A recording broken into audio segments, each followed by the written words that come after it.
Halo, balik lagi sama saya. Nah, kali ini kita akan ngomongin subbab terakhir di short term financing management, yaitu kita akan berbicara managing receivable atau bagaimana kita memanage sebuah piutang. Sebelumnya kita harus tahu bahwa memanage sebuah piutang itu bagaimana kita memanage atau mengelola uang yang kita punya, akan tetapi uang tersebut tidak ada di perusahaan. Uang tersebut ada posisinya di pelanggan atau di konsumen. Nah, terjadinya sebuah piutang karena teradanya penjualan secara kredit. Jadi perusahaan melakukan penjualan produknya, di mana penjualan secara kredit dan tunai. Kalau misalnya tunai, kita langsung dapat duitnya, dapat dananya. Tapi kalau misalnya penjualan secara kredit, otomatis kita ngutangin dulu nih pelanggannya ambil barangnya dulu, bayarnya belakangan. Nah, itu akan menjadi piutang.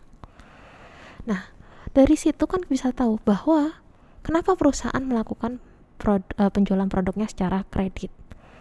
Bisa disimpulkan bahwa kalau kita misalnya perusahaan melakukan penjualan secara tunai semua, otomatis kan bagi mereka yang mempunyai atau dananya kurang, itu tidak bisa mendapatkan barangnya terlebih dahulu. Tapi kalau misalnya penjualan secara kredit, istilahnya saya mau beli barang, tapi saya belum ada duit, belum ada dana, ya udah deh, saya mau beli secara kredit, barangnya tak ambil dulu, saya bayarnya belakangan. Kalau misalnya perusahaan menerapkan seperti itu, otomatis akan meningkatkan penjualan. Kalau misalnya hanya menerapkan, saya nggak mau, saya penjualannya mau secara tunai, nggak ada penjualan secara kredit, ya saya ketika saya nggak punya uang, saya akan mencari perusahaan lain yang bisa menjual secara kredit.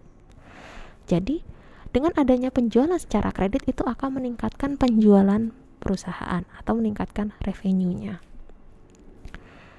Nah, yang akan muncul pertanyaan lagi, kenapa nggak penjualan semuanya aja secara kredit? Kenapa tetap ada penjualan secara tunai? Kan sama-sama meningkatkan penjualan. Kenapa harus ada tunai, ada kredit? Kenapa harus dibagi? Nah, di sini harus digarisbawahi, kalau misalnya kita melakukan penjualan semuanya secara kredit, ada yang namanya risiko kredit yang harus ditanggung. Memang penjualan akan meningkat, akan tetapi ada juga resiko-resiko yang harus ditanggung oleh perusahaan. Resiko kredit yang akan ditanggung perusahaan biasanya ada 3. Yang pertama, kalau kita bersedia atau siap memberikan piutang, otomatis kita harus siap dengan ada yang piutang tidak terbayar. Jadi kayak misalnya ada orang utang, tapi ternyata pas ditagih dananya nggak ada. Jadi kan itu tidak terbayar. Kita harus siap dengan konsekuensi itu. Nah, yang kedua dari segi resikonya itu adalah meningkatkan biaya. Karena kita akan melakukan pembukuan lebih banyak. Karena kita ketika membuat sebuah pembukuan tentang piutangnya gimana, bagaimana ininya, apanya, itunya, itu akan meningkatkan juga dananya.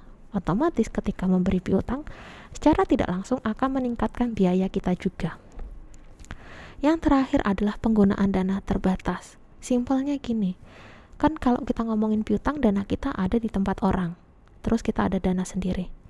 Misal, dana kas kita adalah katakanlah 100 juta. Terus, piutang kita yang ada di tempat orang lain sekitar 50 juta. Kita mau beli mesin nih, mesinnya sebesar atau membeli mesin sebesar harga katakanlah 80 juta. Oke, kita bisa gunain kas kita untuk beli mesin. Tetapi setelah beli mesin itu, kita harus ada tagihan nih. Bayar tentang tagihan-tagihan atau beban-bebannya itu sebesar 30 juta. Sedangkan kas kita tadi sisa tinggal 20 juta. Terus gimana? Mau nggak mau kan kita harus pinjam. Karena kalau kita mau nagih yang tempat yang piutang tadi, yang kita berikan piutang kan nggak bisa. Kita kan tidak bisa menagih sebelum masa jatuh tempo. Kalau misalnya kita menagih sebelum jatuh tempo, itu sama saja kita melanggar tentang kesepakatan yang sudah dibuat. Membayar saat periode yang saat ini kosong itu atau tidak boleh ditagih itu adalah hak dari pembeli, dari konsumen. Sehingga ketika kita memberikan piutang, itu sama saja kita penggunaan dana kita sangat-sangat terbatas. Kalau kita punya kas 100 juta untuk selama 1 bulan katakanlah, ya udah, hanya itu. Walaupun di piutang kita ada 50 juta, kita hanya bisa menggunakan 100 juta, nggak bisa menggunakan yang lainnya. Jadi, ketika kita memberikan sebuah kredit atau pemberian piutang, itu harus tahu pembelian secara piutang itu gimana, pembelian secara kredit itu gimana. Kita harus jelas dari segi periodenya gimana, habis itu dari segi kebijakannya seperti apa, prosesnya seperti apa, risiko-risiko yang terjadi seperti apa, kita harus tahu. Karena kalau mengelola piutang, ketika ngasih piutang, di belakangnya ini masih ada resikonya nih, resiko-resiko yang harus ditanggung. Mulai dari kredit macet karena istilahnya nggak bisa bayar, atau peningkatan biaya pembukuan, atau hilangnya dana yang karena dana kita ada di pihak pelanggan. Jadi kita itu kalau misalnya melakukan penjualan secara kredit tidak bisa semerta-merta, harus memikirkan efek-efeknya, mulai dari kredit macet, peningkatan biaya pembukuan, hingga hilangnya penggunaan dana karena dana kita ada di pihak pelanggan gitu. Jadi balik lagi, kita akan mengelola piutang, pemberian piutang atau pengelola piutang itu memperhatikan beberapa hal. Oke, sampai di sini untuk bab kali ini mengenai short term financial management.